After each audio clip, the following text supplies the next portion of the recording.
Дорогие друзья, прибытие Димаша в Китай вызывает много вопросов и предположений. Редакторы DK Media World сделали для вас обзор китайской прессы об участии Димаша в новом шоу, название которого с китайского можно перевести так: «Следуй за светом, брат». До приезда Димаша Кудайбергена в Пекин 24 сентября 2021 года в СМИ царило официальное молчание о его местопребывании, хотя все знали, что он находится на карантине, где ему пришлось провести 3 недели. За это время в китайскую прессу просочились сведения об участии Димаша в новом популярном реалити-шоу, который уже 2-й сезон пользуется вниманием телеаудитории и собирает высокие рейтинги. В 1-м сезоне выступали девушки, во 2-м – известные артисты-мужчины разных возрастов. Сейчас это шоу известно под названием «Следуй за светом, брат». Как стало известно журналистам, приглашение в 3-й сезон получил 21 участник.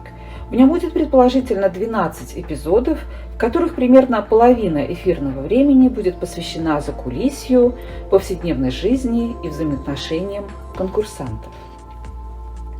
Как и «Сингер», это шоу предполагает выступление участников. Их судьбу решает 500 зрителей в зале, которые в каждом эпизоде определяют, кто выбывает, а кто остается и продолжает борьбу. Основное отличие от известного вокального конкурса, благодаря которому Димаш стал широко известен не только в Китае, но и во всем мире, в том, что выступают артисты в командах, и им приходится не только петь, но и танцевать, и показывать другие сценические навыки. Главный режиссер шоу Лу Вэй рассказал об основных критериях оценки конкурсантов в новом сезоне. Брат, джентльмен, артист.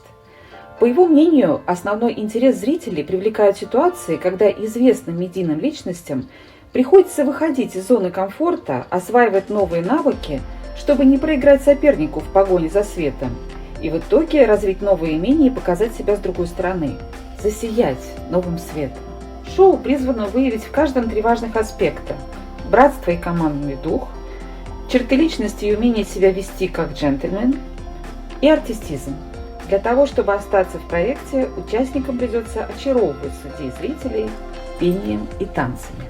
Лу Вэй также объявил, что в 3-м сезоне доля реалити-шоу будет увеличена и достигнет половины эфирного времени, чтобы показать персонажей в их настоящей жизни, а не только в сценическом образе.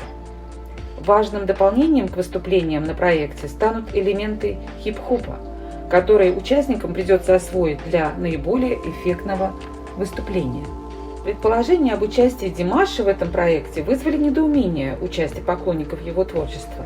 Они вспоминали его слова о том, что он в конкурсах больше не участвует, пытались представить, как Димаш будет жить в одной комнате с другими конкурсантами и общаться с ними, не зная китайского языка. Сомневались, что такой проект будет правильно воспринят в других странах. Хотя от закулисья никто из зрителей, конечно, бы не отказался. Непонятно было также, готов ли Димаш связать себя участием в шоу на срок больше 3 месяцев. Однако, похоже, Лу Вэй развеял опасения Tears, упомянув Димаша в списке иностранных гостей, которых с нетерпением ждет китайская публика.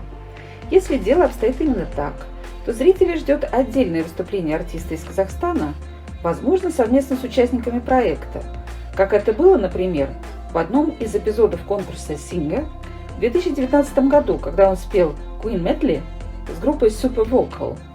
В этом случае нас всех ждет грандиозное представление. А вот придется ли ему танцевать хип-хоп, по-прежнему неизвестно.